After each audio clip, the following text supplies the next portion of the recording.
volta e agora vamos conversar e aprender bastante com a médica Diérica, ela que é médica da família e vai falar com a gente hoje sobre como cuidar das nossas crianças, da nossa família nesse tempo seco de calorão, não é, Diérica? Isso aí. Seja bem-vinda. Obrigada.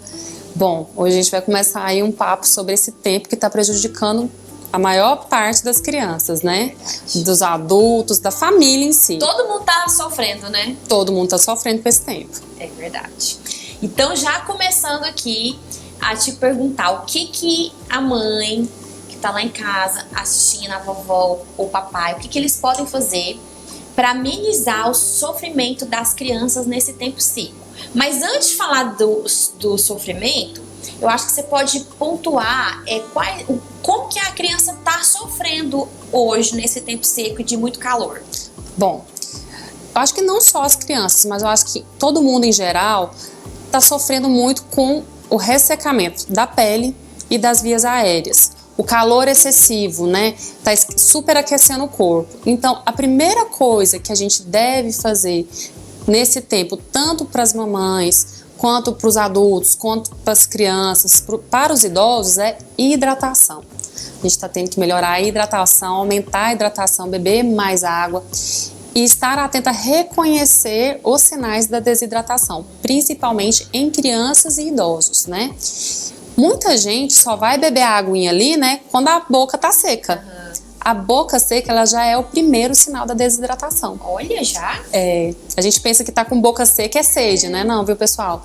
Beber a boca seca já é sinal de que você está desidratado. Então, não precisa sentir sede para tomar água, né? Não. A gente tem que beber água o tempo todo, principalmente em dias mais quentes, né?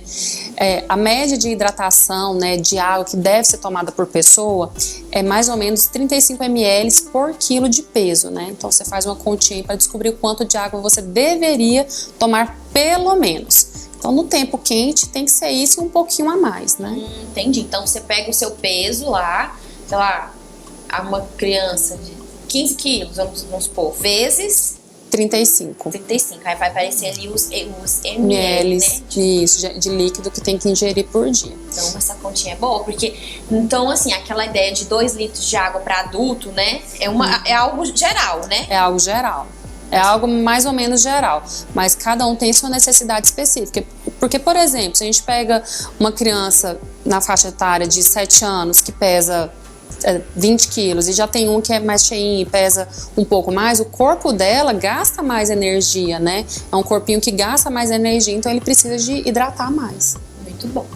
E você falou que a gente precisa identificar os sinais da desidratação, além da boca seca. Quais seriam? Bom, de forma geral, na população em geral, né, adultos, crianças e idosos, a boca seca é o primeiro sinal. Mas além dele, fazer pouco xixi, né, ir pouco ao banheiro, né, de forma geral, a urina estar mais escura é outro sintoma que pouca pessoa às vezes presta atenção, né, tontura, fraqueza. Nos idosos pode chegar a dar confusão mental, porque a gente às vezes fica vendo aquele idoso que está um pouco confuso, não está falando coisa com coisa, é porque já está um pouco desidratado, tá? Nas crianças, dos bebezinhos menores, né, que é mais difícil de identificar porque eles não falam, não verbalizam muito, você vai observar o choro sem lágrima, né, aquele bebezinho que tá chorando e não tá saindo lágrima, boquinha bem sequinha, você olha a boca do bebê, tá bem sequinho, os lábios estão sequinhos, né, você olha a fralda, tá seco o tempo todo.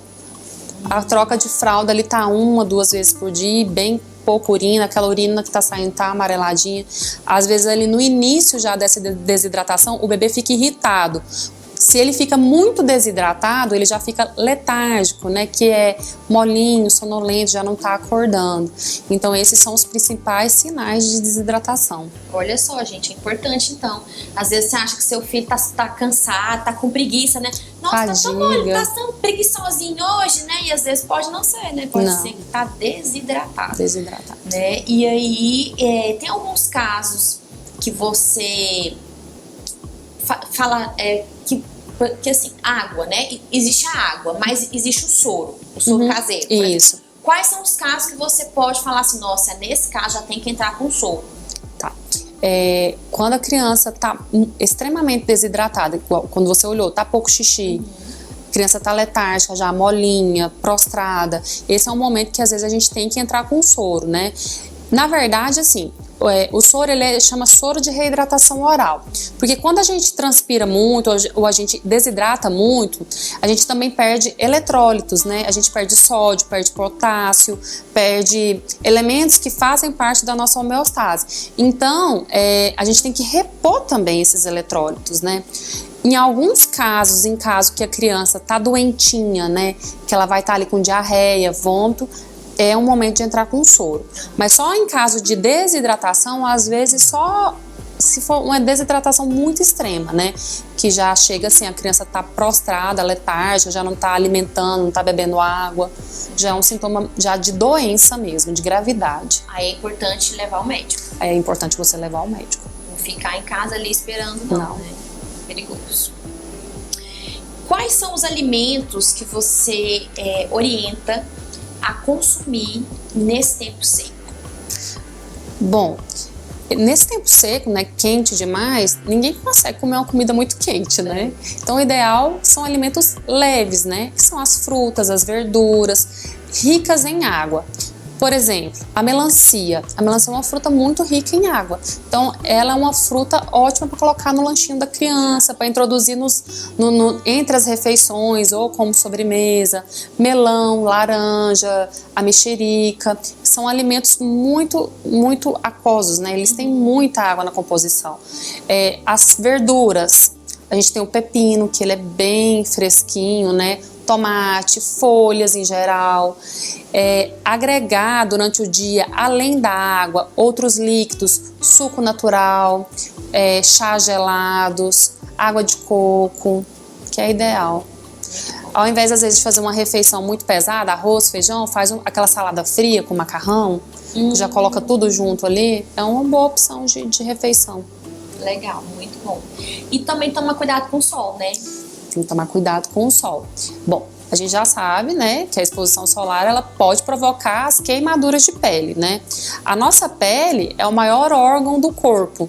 Então, imagina você ali tomando sol no maior órgão seu. Então, vai desidratar muito rápido. A exposição do sol, ela é ideal antes das 10, né, e após as 16, que é a hora que o sol está um pouquinho mais fraco. Durante esse período é ideal que se evite essa exposição. Então, quando ela ocorrer que for necessária, né, principalmente o pessoal que trabalha, né, vendendo coisas na rua, ou o pessoal que trabalha mesmo com a limpeza, o pessoal que tem que trabalhar, trabalhador rural, o ideal é que você use aquelas camisas de proteção solar, né, ou pelo menos uma camisa que seja de manga comprida, de cor clara, porque a cor clara ela repele o raio solar, né, e você usar também filtro solar, né, que é extremamente importante.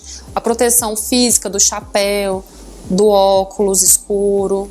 Entendi, muito bom. A criança, o bebezinho, a partir de qual idade que ele pode usar filtro solar? O filtro solar a partir de 6 meses. Antes dos 6 meses, o ideal são as proteções físicas, né? Porque a gente tem a proteção química, que é o filtro solar, e as físicas, né? Que são de barreira, que é a camisinha, que hoje em dia já temos a camiseta que tem no tecido a proteção, né? O uso do guarda-sol, o uso do chapéuzinho, então isso tudo vai proteger o bebê. Entendi. E não deixar então exposto ao sol, porque não tem um roxinho? Não pode deixar exposto ao sol, principalmente nesses horários. Mais cedo, ali 9 horas até as 10, pode expor um pouquinho. Período curto, né, de tempo. Até porque tem aquele, hoje em dia... Banho de sol. Indica esse banho de sol ainda? Não, a Sociedade Brasileira já não indica para tratamento da icterícia, né? Ele já não tem, não apresentou eficácia, né? Mas para prevenção? Mas também não. Realmente, para prevenção, muitos ainda mantêm esse banho de sol. Muitos pediatras ainda mantêm pela absorção da vitamina D, que aí sim tem um fator de melhora, né, de prevenção.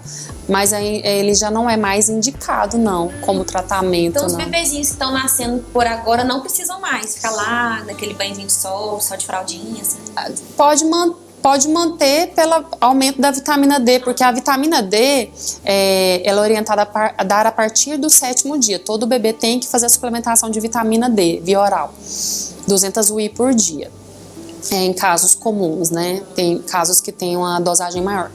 Mas esses bebês que nascem para a finalidade que era antigamente, que era icterícia, hoje já não é utilizado. Mas para reposição da vitamina D, pode dar um banhozinho de sol, que é só 5 minutinhos de frente, 5 de costas. Em alguns estudos, fizeram um link disso daí com o câncer de pele, com o aumento de risco de câncer de pele. Então, por isso que ele foi contraindicado. Entendi. Mas você falou aí que a partir do 7º dia precisa dar vitamina D. Isso. E aí fica... a criança, ela continua tomando essa vitamina D ou não precisaria? Continua, até 1 ano de idade. Ah, tá. Mas aí depois não?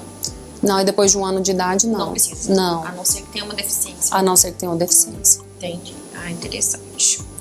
Muito bom. Outra perguntinha aqui que a gente tem. Com relação às roupinhas. Eu vejo assim, tem muita mamãe, principalmente de primeira viagem, que empacota ali o bebê, o coitadinho tá parecendo uma sauna ali. Justamente. E às vezes alguém fala, nossa, mas tá calor. Não, ele vai passar frio, né? Como é que deve ser a roupa nesse período de calor? Bom, existe uma orientação geral, uma regra geral, que a roupa do bebê é uma peça a mais que a nossa. Por exemplo, aqui a gente está no ar-condicionado, a gente está com essa roupa aqui de manga comprida. Vamos supor que esteja frio lá fora, né? Então o bebê é sempre uma peça a mais do que a sua. Então veja bem, lá fora tá muito quente. A gente está de roupa fresca e mesmo assim está sentindo calor. Então o bebê pode ficar com os bracinhos de fora, pode ficar só de bodyzinho, uma roupinha bem leve, tecidos naturais, né? O tecido de algodão, que é um tecido que tem mais ventilação. Eu sei que todo mundo quer sair da maternidade com aquela roupa de tricô. Ah, que é lindo, que é fofa. Aquelas mantinhas de pelúcia. Eu sei que todo mundo quer colocar, mas infelizmente o bebê também sofre. Nas primeiras horas de vida, o bebê tem que ficar mais quentinho, ali logo quando ele nasceu. Por quê? Para ele não perder calor e não ter nenhuma doença específica ali por hipotermia, né? Que podem ocorrer nas primeiras horas. Mas passou aquele momento ali do nascimento, o bebê já tá quentinho, já tá adaptado aqui ao meio externo, aí a gente já pode ir começando a fazer essa troca da roupinha mais quentinha para uma roupinha mais fresquinha, né? Só um bodyzinho, às vezes de manguinha comprida. Então sempre a gente tem que estar atento a isso, realmente é um problema, pode levar os bebês a desidratar e ter que procurar atendimento médico. Pelo excesso de roupa. Pelo excesso de roupa, porque desidrata o bebê e ainda provoca aquelas brotoejas. Sabe? Aquelas pintinhas vermelhas, né? Que o bebê, logo quando nasce ali, a mãe esquenta tanto que ele começa a dar do suor mesmo, que a pele do bebê é muito sensível. Então, o suor provoca aquelas pintinhas. Então, o ideal mesmo são roupinhas mais leves, em dias quentes. Os banhos, né? Pode dar mais de um banho por dia no bebê. Essa até é uma orientação que a gente faz na alta da criança, né? Evitar o uso excessivo de roupas. E os banhos, pode dar 2 banhos por dia, sendo que um é com sabonete mesmo próprio para criança e o outro é só um banhozinho mesmo refrescante. Só aquele banhozinho só para refrescar mesmo, só com água. Entendi. Muito bom. E atividade física nesse tempo, assim? Qual que você acredita que seja ideal para não deixar de fazer, mas também fazer uma que não prejudique? Bom, primeira coisa que a gente tem que pensar é que horas você vai praticar essa atividade física. Se for no início da manhã ou no final da tarde, uma caminhada leve, né? E sempre ali com a garrafinha de água repondo eletrólitos. Hoje em dia tem um pessoal que gosta muito das corridas, então esse pessoal já carrega já tem um produto próprio que é um isotônico que eles ingerem durante essa corrida, que é para repor aqueles eletrólitos que eu havia dito. Então, hidratar bastante durante esse exercício se ele for um pouquinho mais puxado, né, uma corrida. Mas o ideal é uma caminhada leve, exercícios como natação, né, esportes aquáticos. O ideal é que sejam feitos mais internamente de academias, os que forem feitos, aí sim, se tiver ar-condicionado, uma musculação, mas nada também muito exagerado, porque o corpo já tá um pouquinho fadigado automaticamente. A gente fica mais cansado, né, nesse tempo. A gente fica mais cansado. Então, assim, as atividades é yoga, natação, caminhadinha leve, uma musculação leve, tudo com moderação. E a questão da dor de cabeça? Eu tenho percebido muitas pessoas comentando que estão com dor de cabeça nesse tempo. Você acredita que tem alguma relação com o calor ou com a desidratação? É mais pela desidratação. A dor de cabeça, ela é um sinal de desidratação. É um sinal que alguma coisa não tá legal no corpo. Então, muitas vezes, aquele início daquela dor de cabeça, assim como a boca seca, já é um sinal de desidratação. Às vezes tem tontura, aquela sensação assim de tô meio perdido no espaço, sabe? Já é um sinal da desidratação.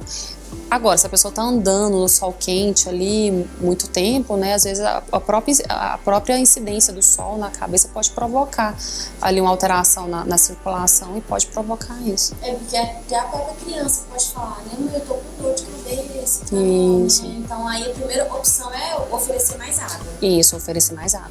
E em relação à pele, assim, a creme, existe creme específico para criança? Sim, existe. Não só creme, como outros produtos, né, em geral. As crianças, elas têm um organismo específico delas. E os cremes que são utilizados para adultos, né, para nós mulheres, eles podem alterar o ciclo hormonal da criança. Então, aqueles cremes que são específicos para as crianças, eles têm a ausência de alguns componentes que tem nos de adultos que provocam essa alteração. Tá? Então é muito importante a gente comprar o produto adequado para a faixa etária da criança. E para que essa mamãe saiba, né, qual que é o produto indicado, é importante consultar o médico, né? Isso. O ideal é que quando você vai na consulta lá do seu filho, da sua filha, você já se oriente, já nos primeiros dias, qual hidratante eu posso usar no meu bebê, porque para cada faixa etária de criança tem um produto específico, né? Uma marca específica, uma marca que a gente confia, né? Que realmente cumpra o que está ali no rótulo. Outra coisa importante é você ler no rótulo de fato qual é a faixa etária, né? Porque todo rótulo ele tem que conter a faixa etária. Se ele fala que é para criança, qual a faixa etária que ele abrange, né? Se você for olhar, aí tem muitos produtos que falam que é para criança, adulto né, idoso, por exemplo. Você vai ler lá, criança a partir de 14 anos. Aí a mãe só vê lá, para criança, meu filho tem 5, eu vou passar. Isso. Né? Isso. Igual o remédio, né? Justamente. Tem remédios que falam, né, criança, mas aí você vai ver lá, crianças a partir de tantos anos, né? Não é pro bebezinho, não é pra criancinha, não. Mas tem a idade ali, certo? Tem a idade específica que você pode usar determinado produto. Principalmente para as meninas, né? Que a gente tem esse ciclo hormonal mais marcado, tem que tomar muito cuidado em relação aos produtos que utiliza. Inclusive também maquiagem, né? Maquiagem é algo que muita mamãe, né, empresta o batom, empresta o esmalte. Esmalte é um perigo para a criancinha. Então, fica ali muito tempo. Tem criança que pinta a unha toda semana, né? Nossa, bebezinho ali de 4 anos já tá pintando a unha. Então, esse não é ideal. A maquiagem tem que ser, quando for utilizada, né, tem que ser específica para criança. Eu confesso, gente, que esse é uma luta para mim, porque a minha filha mais nova, ela ama pintar unha e passar maquiagem, né? E por mais que às vezes a gente vai lá, tente comprar algum produto para criança, mesmo assim eu ainda fico meio assim desconfiada, né? Porque é química, né? É química. Aí eu falo pra ela, não pode. Aí muito de vez em quando eu deixo ela passar um esmalte que não é de criança, mas assim, só pra ela ter o gostinho, mas ela já inculco pra ela, não pode agora, vai chegar a idade certa. Não é por questões de crença, é questão médica, né, de saúde mesmo, né? E na verdade, assim, a maquiagem, Aline, ela é utilizada por nós, né, pra corrigir imperfeições, pra melhorar a beleza, né? E a criancinha, ela é perfeita, ela não tem nenhuma imperfeição, nenhuma mancha, nenhuma ruga, né? A finalidade da maquiagem para a criança, na verdade, ela não existe, né? É verdade. Isso é importante também a mãe, ela compreender isso e passando para suas filhas, porque eu vejo muitas criancinhas toda maquiada, né? Eu vejo crianças indo pra escola de delineador de gatinho, criança de 4 anos de idade, um batom vermelho. Então, assim, isso aí tem até outras coisas aí por trás, né? Às vezes uma sexualidade, né, que até aflora, justamente, né, porque fica parecendo uma adulta ali. Parecendo uma adulta, perde a essência da criança, né, porque a gente tem as fases, né, e às vezes até tá escondendo alguma insegurança, né, às vezes a criança tá sofrendo alguma coisinha ali na escola, algum bullying, alguma coisa que é mais bonita para esconder algo que estão ali, né. É verdade. Então a gente também, quanto família, a gente precisa orientar. Você não precisa, você já é linda, justamente, né? Você não precisa dessa maquiagem, dessa coisa toda. Eu sei, gente, que a criança, que a menina, ela quer imitar a mãe. Eu vejo muito isso lá na minha casa. Ah, mamãe, porque você fica bonita, eu também quero ficar. Mas existe tempo pra tudo, né? Justamente. Eu lembro, Érica, assim, que quando eu era criança, eu queria muito ser adulta. Queria usar as coisas da minha mãe. E algo que eu ouvia muito. Tudo tem seu tempo. Calma, tudo tem seu tempo, né? E a mãe não pode ir cedendo só porque a criança quer. Não é porque é bonitinho, tem muita gente que acha bonitinha a criança. Eu era a danada do batom, né? Eu não podia ver um batom que tava pegando. Mas a gente precisa entender e esclarecer pra criança: olha, maquiagem é pra finalidade tal, né? Pra ficar. Porque a mamãe tá com a ruga, pra criança entender, ou tá com uma manchinha que. Não é porque às vezes a criança se sente feia e ela quer usar maquiagem porque ela acha que ela também vai ficar bonita. É verdade, então a gente tem que tomar muito cuidado com isso. Eu vejo muita criança pequenininha, 3 aninhos, de esmalte de adulto nas unhas, né? Pode. E isso é muito perigoso mesmo, porque, como você tá falando, desregula os hormônios, né? Além dessa parte hormonal, né? A gente tem que tomar cuidado com o tipo de produto que tá usando. Muitas mães vão lá naquela lojinha de R$10 e compram aquelas maquiagens e isso não é o ideal. É verdade, então a gente fica aí o alerta para vocês. Tem alguma questão que você percebe que é importante falar e orientar para as mães que eu não te perguntei? Sim. Bom, eu acho que assim, estar sempre atento aos sinais, né, de gravidade da criança, né, aos sinais de desidratação da criança. Algumas coisas que são importantes: o quarto muito seco à noite na hora de dormir. O ideal é ter um umidificador. E outra alerta que eu faço, que às vezes o pessoal tá ligando e deixando a noite toda ligada, e não pode. O umidificador de ar, pessoal, ele só pode ficar ligado aproximadamente 4 horas num ambiente fechado, né, num quarto, porque ele umidifica o ar e acaba que isso ajuda a proliferação de fungos, bactérias, ácaros, e isso pode provocar outras doenças nas crianças. Aí do seco vai pro úmido demais, né? Isso. Vai do 8 pro 80, aí cria mofo, aquela coisa toda, né? Então as crianças aí que tem asma, bronquite, bronquiolite, pode estar desencadeando o aparecimento dessas doenças. Então tem que estar ligado aí nessa questão da quantidade de horas que esse umidificador vai ficar ligado. E também tem uma questão que eu lembro que a pediatra das minhas filhas falavam, que não pode deixar o umidificador muito próximo à parede. Tem isso? Tem. Nem cortina, nem muito próximo onde tem estofado, porque aquela umidade vai todinha ali para aquele local. Então colocar em um local mais centralizado no quarto. Quem não tem umidificador... eu ia até te perguntar isso. Quem não tem umidificador, uma forma segura são as toalhas molhadas, né? Você molha a toalha e coloca ali na cabeceira da cama do bebê ou da criança, né? O mais próximo possível, numa cadeira. Ou as bacias d'água. Porém, também a bacia d'água tem um probleminha. Não pode encher muito, no máximo ali 5 centímetros, e em locais altos, né? Pegar e colocar ou em cima do guarda-roupa, onde a criança não consiga alcançar. Porque tem o risco, né? Tem o risco de afogamento. A gente pensa que não, mas acima de 5 centímetros a criança pode se afogar. Olha, gente, 5 centímetros de água, né? Então, é importante ter o cuidado, né? Mas não gerar um acidente nesse cuidado aí, né? Então, fica a dica aí. Durante o dia, além de oferecer frutas, fazer o sorvetinho natural ali, sabe aquele que bate a fruta congelada, oferecer esses tipos de alimentos, né, mais refrescante para as crianças. Também tem o banhozinho de bacia, sempre olhando, banhozinho de mangueira, além de fazer alegria também, vai ajudar nesse calorão. A lavagem nasal, os bebês pequenininhos que ainda não podem fazer a lavagem nasal, fazer a utilização daquele soro específico para criança, que é só um soro mesmo. Você compra na farmácia, o jatinho. Ah, sim. Sabe? Antes das mamadas. É tipo um sprayzinho, né? Isso, sprayzinho que você aperta, coloca e aperta antes das mamadas, porque isso vai favorecer a umidificação da via aérea, né? Vai favorecer a limpeza das vias aéreas, porque também fica ressecado, né? Sim. E estar atento aos sinais de alarme.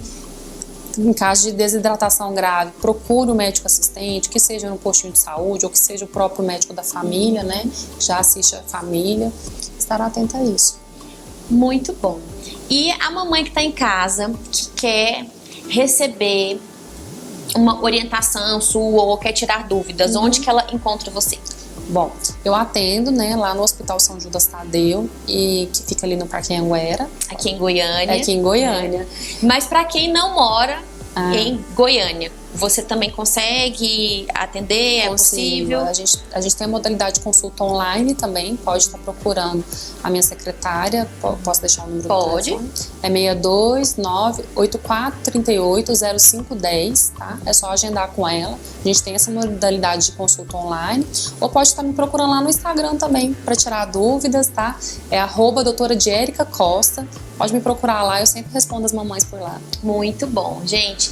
Alerta, atenção, não saia aí inventando moda, fazendo coisa sozinha, porque às vezes, né, você pega ali algo da vizinha, da prima, né, e às vezes não é algo específico para o seu filho, né. Eu já vi muito isso, né, pega ali uma receita médica de outra pessoa, passa pro filho, gente, é xarope, né. Muita gente dando xarope, né, medicação, e não pode. Vai ali na farmácia, compra, né, e às vezes acaba piorando a coisa. Justamente. Ou causando, né, a outra questão aí. Então, vocês têm aqui uma excelente médica que vai cuidar da sua família, então vale a pena vocês tirarem dúvidas com ela. E por falar em dúvidas, vou deixar aqui aberto um canal. Se você quer que a nossa doutora Diérica tire as suas dúvidas aqui no nosso programa também, você pode enviar suas perguntas para esse número que está passando aqui na sua tela, tá? Deixa a sua pergunta, que aí ela estará aqui toda semana conosco, tirando as suas dúvidas, e também pode responder a sua pergunta, né?